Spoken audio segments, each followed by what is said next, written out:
Hello నమస్తే welcome back to Anitha news. నేను శిరీష. నీటిగుంటలో పడి ఇరువురు చిన్నారుల మృతి.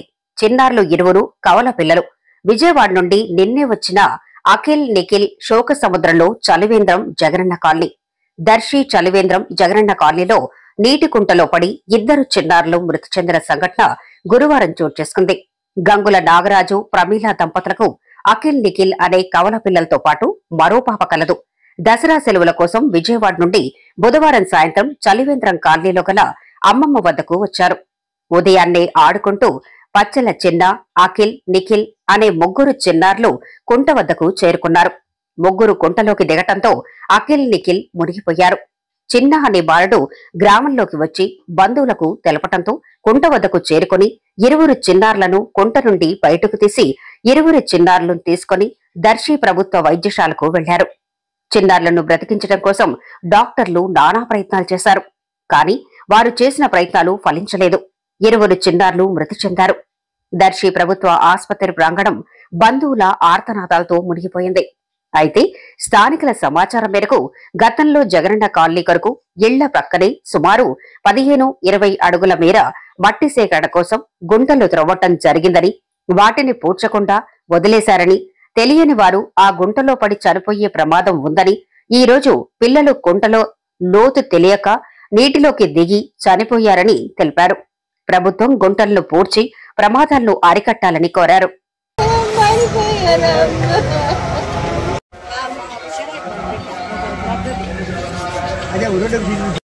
కాలనీ అండి, మా జగనన్న కాలనీ మా చెల్లెలకి ఇల్లు ఉందండి.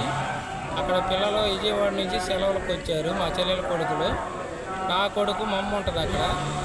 ఆడికి ఆడుకుంటానికి కానీ పోయి మా అమ్మ ఆడ చర్చి కాడ గడ్డి పీకుతుంటే పిల్లలు ఆడుకుంటానికి కుంటకల్లి వెళ్ళి ఈ బాత్రూమ్ కానీ పోయి ఎట్టో కాలు జారి అట్లా పడ్డారు. మా ఓడేమో బయటకు వచ్చాడు. మా చెల్లెల కొడుకులు రాలేకపోయారు.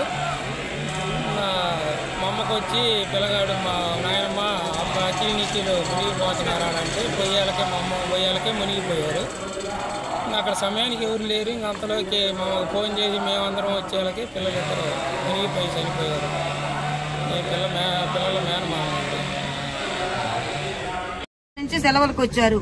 వాళ్ళ అమ్మగారు ఫోన్ చేస్తే వాళ్ళ చెల్లెలు ఆ అబ్బాయి వాళ్ళ పిన్ని గుంటూరు వెళ్ళి తీసుకొని వచ్చింది. దాకా మొక్క తీసుకొచ్చింది. నేను అక్కడికి వెళ్ళి పిల్లలిద్దరిని రాత్రి తీసుకొచ్చుకున్నా. 5 అయింది వచ్చేలాగే. తీసుకొచ్చి నాకు అమ్మమ్మ కాడికి పోతాం చిన్నమ్మ రేపు వస్తాంలే అని అప్పుడే నైట్ మా అమ్మ 6:30కు వచ్చి తీసుకెళ్ళింది. తీసుకెళ్ళినాక ఉదయాన్నే ఫోన్ చేసమ్మా ఏం చేస్తారు అబ్బాయి వెళ్ళంటే చిన్నాన్నతో పోయి రమ్మా అన్నది. అన్నాక మళ్ళీ గంటకి అమ్మ గుంతలో పడ్డారని అక్కడ ఒక చర్చి ఉంది రేపు ప్లేయర్ అని చెప్పేసి మాస్టర్ గారు ఫోన్ చేశారు. అమ్మకు ఫోన్ చేశారు. అమ్మకు ఫోన్ చేస్తే చర్చినే కదా అని చెప్పేసి ఆ పిల్లలు కూడా ఏం చేశారంటే ఆ చెట్లు కూడా కొట్టేశారు. పిల్లలు ఆ జిల్లడి చెట్లు అన్ని కొట్టేసి నీళ్లు ఉన్నాయి కదా అని చెప్పేసి ఆ బయటికి పోయి పడ్డారు, జారి పడ్డారు. అలాగలో ముగ్గురు పోయారు. పిల్లలు ముగ్గురు పోయారు. ఆ పిల్లల మేనమామ కొడుకు ఆ అబ్బాయి ఏం చేశాడంటే జారుతుందని చెప్పేసి ఒక ఒడ్డు పట్టుకుని ఆ ఒడ్డుకు లేసి వచ్చి చెప్పబట్టి ఈ పిల్లలనైనా కానీ చూసుకున్నాము. అదే దేవుడు ఆ పిల్లోడు అందులో ఉండబట్టి అదే ఆ పిల్లోడు కూడా ఇదై ఉంటే అసలు మేము చూసుకునే వాళ్ళం కాదు. ఇలా ఘోరాలు ఎన్ని చూసుకోవాల్సి వచ్చేది. ఇప్పుడు ఆ తల్లి శ్వాస ఎలా ఉంటుందో. నిన్న ఇది వరకు నిన్న ఈ టయానికి రాలేదు. మేము ఆడుకోవాలంటే నా కొడుకు సార్ అది సలివేంద్ర సార్, సలివేంద్ర వెంకటేశ్వర స్వామి గుడి పక్కన జగన్ కాలనీ ఉంది సార్. అవి 4 సంవత్సరాల క్రితం మొత్తం పతులు తీశారు. ఆ పతులు తీసిన మట్టి మొత్తం ఆ కాలనీకి పోసారు. వాళ్ళకి సరిపడా మట్టి అయితే తీసుకున్నారు కానీ ఆ పతులు గోడవలేదు.